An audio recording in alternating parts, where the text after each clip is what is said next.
Just ahead on CTV News, the County Council announces the newest District 6 pick, and a county officer is indicted in connection to a fatal crash. Plus, Governor Moore celebrates a major terminal expansion at BWI Thurgood Marshall Airport. We're celebrating what this airport represents. What it represents to Baltimore, what it represents to our state, what it represents to the world. These stories and more on CTV News, starting now.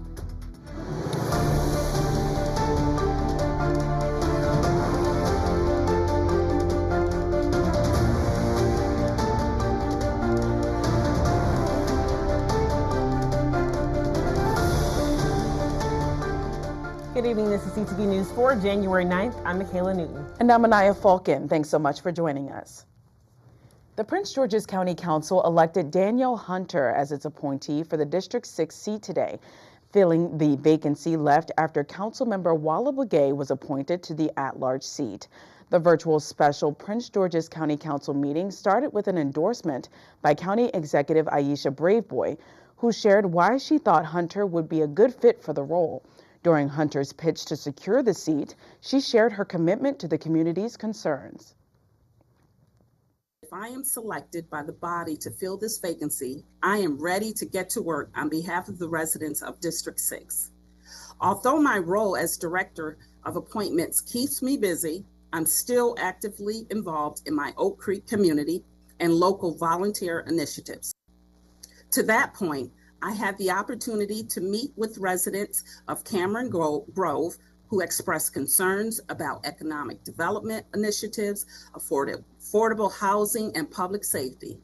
I too shared those concerns and committed to working towards sound policy-based solutions to enhance the lives of our residents.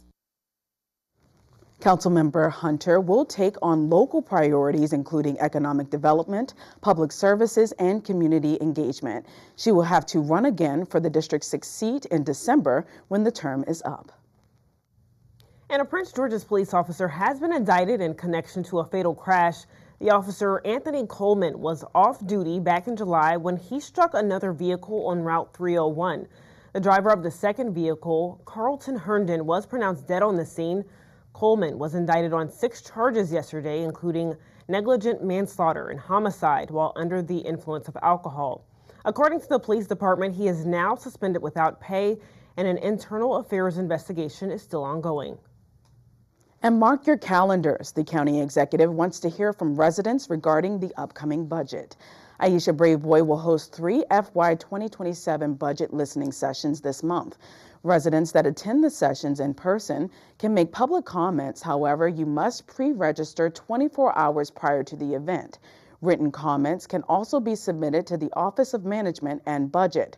The listening sessions are scheduled for January 12th at Harmony Hall Regional Center, Fort Washington, and Wednesday the 21st at Kingdom Fellowship AME Church in Calverton, and on January 29th at the Curry Administration Building in Largo. After nearly 6 decades in politics, Congressman Steny Hoyer says he will not be seeking re-election. He made the announcement yesterday on the House floor. For nearly 45 years, he has represented District 5 in Maryland for the U.S. House of Representatives. Hoyer was a moderate Democrat. He was known for championing bills such as the American Disabilities Act and Help America Vote Act. His term ends January of next year. Through the past 45 years, I have come to know many good, decent, patriotic members chosen by their neighbors to represent them. They come from both parties and all parts of the ideological spectrum. The Congress I entered in 1981 was somewhat different. Most Republicans and Democrats worked together in a collegial, productive way. And Bowie State University President Dr. Aminta Rose released a statement in reference to Hoyer's announcement, saying in part, quote, "The Bowie State University campus community will miss his presence and leadership, and we are forever grateful for his extraordinary service." And Maryland state troopers continue to crack down on illegal car rallies across the state. Officials with Maryland State Police say, though It's through its Maryland Car Rally Task Force. The group dismantled 4 illegal driving exhibitions and prevented 3 car rallies from over the weekend. The task force sent patrols out to public roads, industrial zones, and parking lots in Prince George's, Montgomery, and Howard counties. During the operation, Prince George's police arrested 2 teens from Silver Spring with possession of a loaded handgun in a vehicle. Since its inception in June of 2024, this Maryland Car Rally Task Force has dismantled 172 rallies throughout the state of Maryland, resulting in 63 arrests. Whether we're sharing intelligence, sharing resources, sharing expertise, law enforcement in Maryland works together to keep Marylanders safe. The Maryland Car Rally Task Force consists of state police, police from several counties, and the Maryland Transportation Authority Police. Meanwhile, an immigrant rights advocacy group is responding to the recent ICE-involved deadly shooting from earlier this week. We want to warn our viewers at home that the video that you are about to see may be disturbing. What you see on your screen is 37-year-old Renee Good behind the wheel of her car. Good appears to be driving away from ICE agents when she was fatally shot by an ICE officer in Minneapolis this past Wednesday. The shooting of Renee has sparked outrage and more tension between ICE officers and the residents of Minneapolis. Today, CASA is condemning the agency's actions. The group wants to see the end of the militarization and violence of ICE. Stepping back of this enforcement and focusing on a human-first model, right? Really encouraging the people, meeting them where they're at, and providing a pathway for folks to adjust their status and be a part of our communities without threats of violence or separation.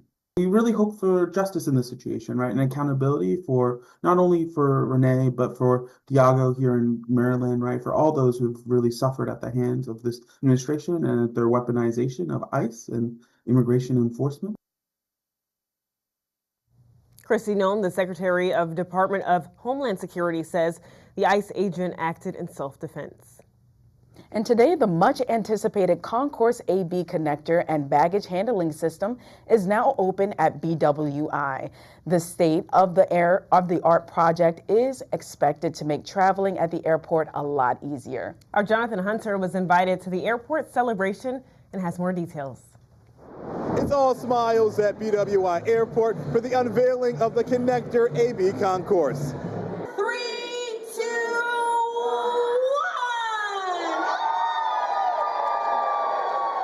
And with the cutting of the ribbon, the Concourse AB Connector is officially open. The $520 million improvement project is the largest capital improvement project in the airport's history. Several people came out Thursday night to celebrate the occasion. For people who come to our state, this is the first thing that they are going to see. This right here is their welcome. And we want to make sure that we give them a big old welcome when they come here to the state of Maryland. The Concourse AB Connector is a 2-story building addition with an additional 142,000 square feet of space. The new screening baggage handling system can process 3,500 bags per hour, which will cut down the time it takes for travelers to get their items. Plus, the new space comes with more concessions, bathrooms, and makes it easier for people to travel within the airport. By creating new amenities for our passengers and by introducing added capacity for our airline partner, we built on experiences that meet the needs of today while preparing for opportunities of tomorrow. Southwest Airlines will utilize the new concourse to make sure people can continue to get to their destinations. The new AB connector is just the latest version of that to allow us to expand our reach at Baltimore, to go to new places, to offer more to our customers, including just in a couple weeks' time, assigned seating, extra legroom, if that's important to you. Planning for the project began back in 2017, with construction kicking off in 2022. Governor Wes Moore says the state-of-the-art project will not only make things easier for travelers, it will provide a beacon of hope to the world. They'll see innovation, they'll see creativity, and most importantly, they'll see home. They will see why this is Baltimore's time and why this is Maryland's decade. And with any celebration, you have to have singing. The TSA Choir put on a show. Oh, Maryland, oh, Maryland, oh, Maryland.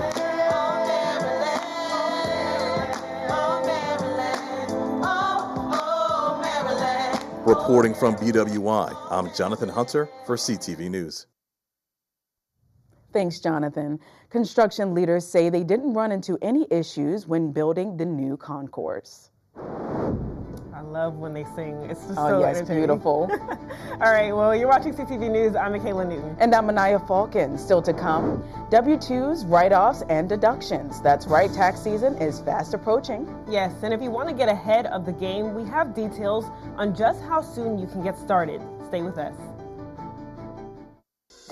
We are the nation's largest integrated healthcare system, providing life-changing care to over 9 million veterans.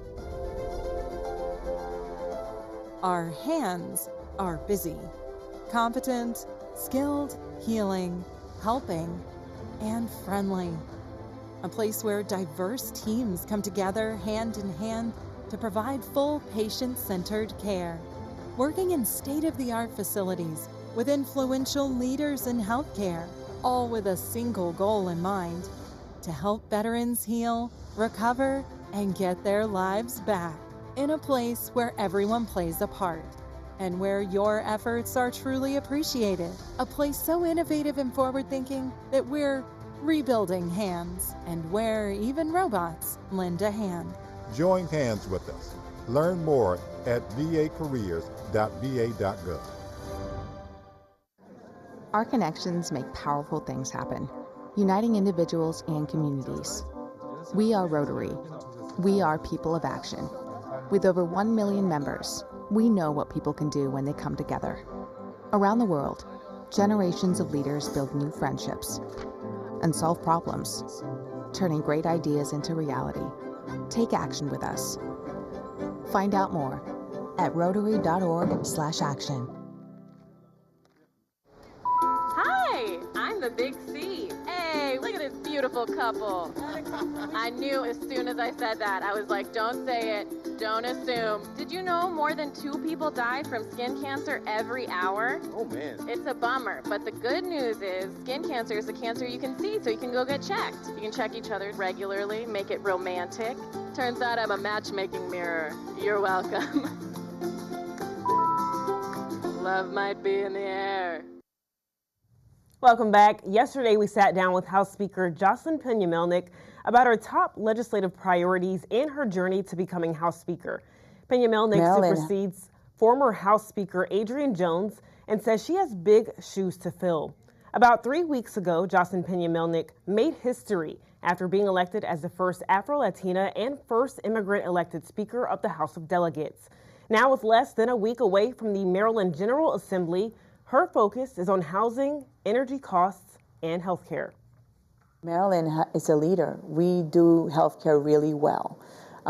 We were able to reduce the uninsured rate from 14% to 6% where it is now. So I am going to be looking at my agenda with the lens of, is it affordable, right? Which is really important for people. Those are the bread and butter issues for people. The 2026 General Assembly convenes on Wednesday. And with a projected multi-billion-dollar state budget deficit, lawmakers are looking for ways to cut spending, and advocates fear mental health and addiction services could be at risk. State data shows more people are using Medicaid behavioral health services, a sign that access is improving, but also that costs are rising. The policy director with Behavioral Health System Baltimore says without protected funding, families could be faced with the challenges of healthcare staff shortages, longer wait times, and fewer community-based services. Mental health and substance use services have never been more needed. You know, we have an overdose crisis that has taken the lives of, I think, like 1 million people in the United States over the last decade plus. We have higher rates of depression and anxiety among kids and adults coming out of the COVID pandemic and the COVID pandemic lockdowns.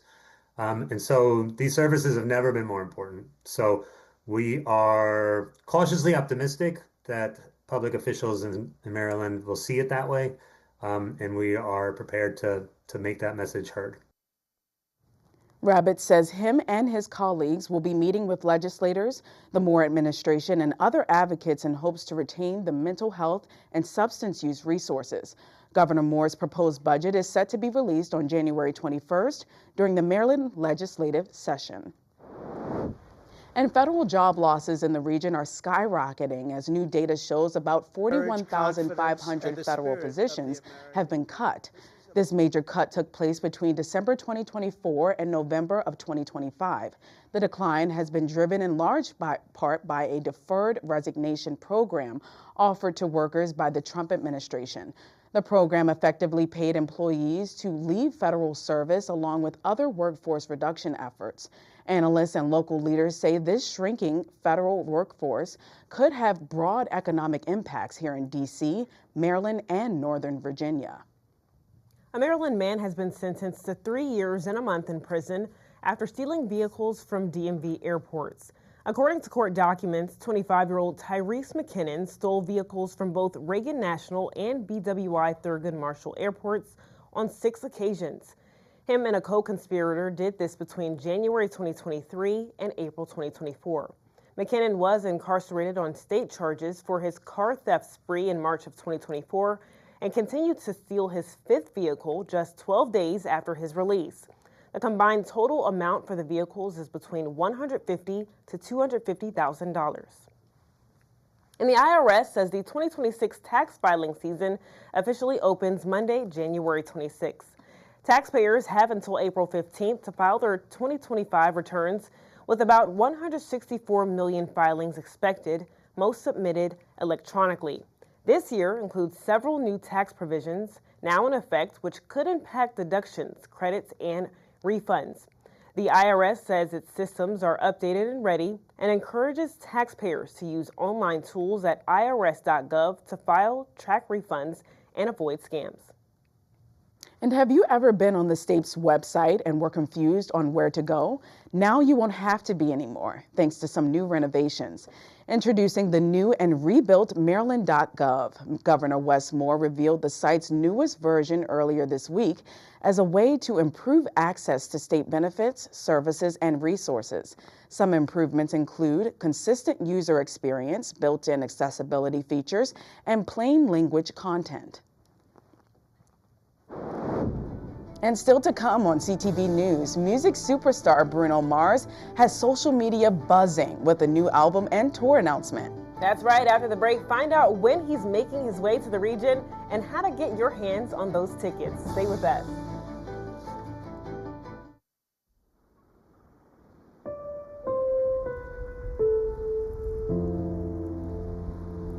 We hear the stories of people forced to abandon their home.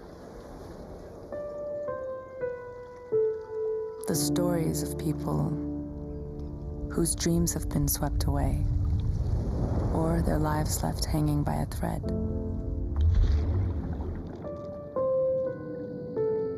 Or whose worlds have been blasted apart. Although the stories repeat themselves, each person's experience is unique as they are. And whether it's care or community that people need, we're here to help them live a new chapter, to embrace what makes them unique, be a lifeline to the most vulnerable. Out! Out! Everybody out! Come on!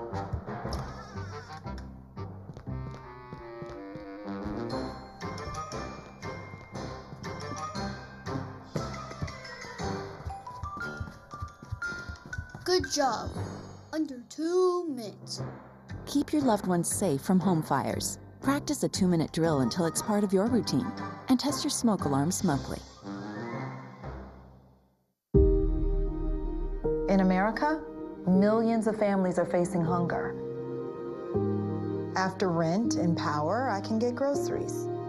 It's sad to say food comes last. Anna from Texas. The Feeding America network of food banks helps provide over 6 billion meals to people in need each year. Together, we can end hunger. Learn more at feedingamerica.org. Welcome back. Many metro stations throughout the county will be closed this weekend for both Saturday and Sunday. The West Hyattsville Crossing, College Park University, and of Maryland and Greenbelt stations will be closed. Buses will offer services from Greenbelt to Fort Totten and will be available in impacted neighborhoods. The closure is due to WMATA crews replacing cables and cross ties which hold the rails in place. And the State Highway Administration has announced a follow-up workshop on pedestrian safety initiatives along Central Avenue in the county. The SHA has selected MD-214 corridor between Southern Avenue and Ritchie Road for safety improvements as part of its Pedestrian Safety Action Plan, which focuses on areas of need and prioritizes corridors for pedestrian and bicycle safety projects. For those who would like to know additional information or provide community input, the workshop will be held Tuesday from 5 to 7 at Central High School. And we now have some sad news to report for pizza lovers out there. A county legend, a part of Maryland's most popular pizza chain, has passed away. Thelma Beal, the co-founder of Lido Pizza, passed away on New Year's Eve at the age of 101. She was born in Upper Marlboro and started in the restaurant industry with her husband, Bob, in 1945. In 1955, they opened the first Lido Pizza restaurant in Adelphi, and Thelma worked as a server and a hostess. Her grandson, Jamie Beal, current CEO of Lido Pizza, shared the news on X saying, quote, "She was a constant source of support and wise counsel, helping shape the values that continue to guide us. We will miss you, Grandma." A well-known actress with ties to the region is celebrating the launch of her new children's book. Kelly S. Williams authored Triple Threat with her two childhood best friends, Dr. Lee Powell and Nay Staggs. The book tells the story of how the trio originally met at the Howard University Children's Theater. Now, decades later, the friendship has evolved into a project designed to uplift young girls through stories of confidence, leadership, and emotional awareness. The trio is having an official book launch and media panel at Creative Arts Suitland Center tomorrow. It's not just for children, right? Because we really do want to also inspire the communities that are raising children, because that was a big part of our childhood, not only our caregivers, but other adults in our lives. So we hope that this book inspires adults as well to really pour into children and help them foster those connections that are so important. As well as friendship. Like, we've seen each other through our teenage years, through marriage, through divorce, through parents getting sick, through parents passing. I mean, the book is about friendship ultimately, and how important and how vital it is to living an inspired life. Correct. So we really wanted to use this as a launch pad for people to connect again and, you know, to realize that these relationships are really the thing that's the important thing. All we have is each other, really. And for more information or to RSVP, visit eventbrite.com and search Triple Threat Book Launch or scan the QR code on your screen. It's not time for Valentine's Day yet, but all you hopeless romantics, listen up. Music superstar Bruno Mars has announced the Romantic Tour, his first full headline tour in nearly a decade. Known for hits like Uptown Funk and Locked Out of Heaven, Mars will be bringing the romance to Northwest Stadium on Saturday, May 2nd. Opening acts include bandmate Anderson .Paak, Leon Thomas, and Victoria Monet. Pre-sale begins Wednesday, January 14th, but if you're waiting for new music, the Romantic album drops February 27th. I know a lot of people are going to be looking forward to that. Yes, for sure. I'm going to be looking forward to it. I love Bruno Mars. Awesome. Absolutely. Love it. Be sure to stick around because it's almost time for our Friday sports page. That's right, and I hear we have some news from the hardwood to the balance beam. Find out when we come back.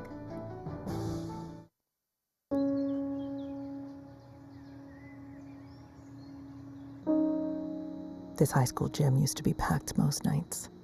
Not anymore. Do you know why? Because bad behavior by fans, especially adults, has caused a shortage of game officials across the country. You see, without officials, we can't have sports. Don't let this become reality. It's time for a change. Let's bench bad behavior for good. I wonder if you know that I want the best for you. I know you're going through a lot. I wonder if you know that the big homie needs help too. He can't just rebound from everything. I know you've been grinding. Let's go, let's go, let's go. But how long will you fight solo? I wonder if you know that we can get help. I wonder why we waited so long.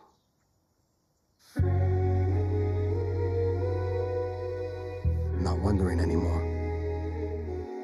Love, your mind. Let's see how far we can go.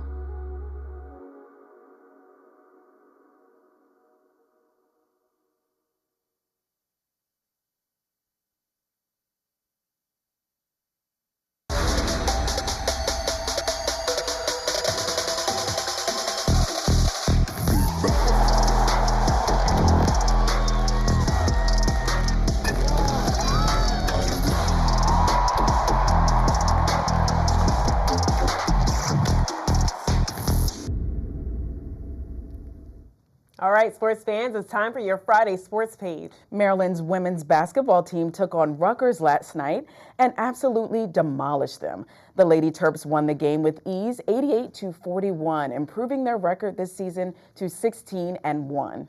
Isiminmi Ozzy Mamadou recorded her third career double-double as she scored 10 points and secured 12 rebounds. Yarden Garzon nearly recorded a double as she dished out 9 assists and scored 18 points on 6 of 6 shooting from the three-point line. And she is now sitting at 48 made threes, which is the most in the Big Ten so far this season. The Lady Terps' next game is against Ohio State this Sunday in the Xfinity Center. And sticking to Lady Terps news, their gymnastics team opens the 2026 season at home in a quad meet against the University of New Hampshire, Long Island University, and George Washington tonight. Last season, the Lady Terps got the best of George Washington in both meetings and also won against Long Island. Seniors Madeline Komorowski and Taylor Retch are two players to keep an eye on as they were named Big Ten gymnasts to watch entering the season. And now switching to high school basketball news, we have the scores from the big games last night. Flowers continues their hot start to the season as they took down Bowie 68-56, putting them at 8-0 this season. Oxon Hill lost a close one to CMIT 40-44. Largo didn't go friendly against Friendly as they blew Friendly out 78-47. Wise came out with the win in a close battle against Bladensburg, 78-70. Douglas took down College Park Academy with ease, 63-29. Gwen Park came out on top against Surrattsville, 66-58. And Laurel defeated High Point 74-64, and Roosevelt took down Parkdale 72-50. And that wraps up our Friday sports page.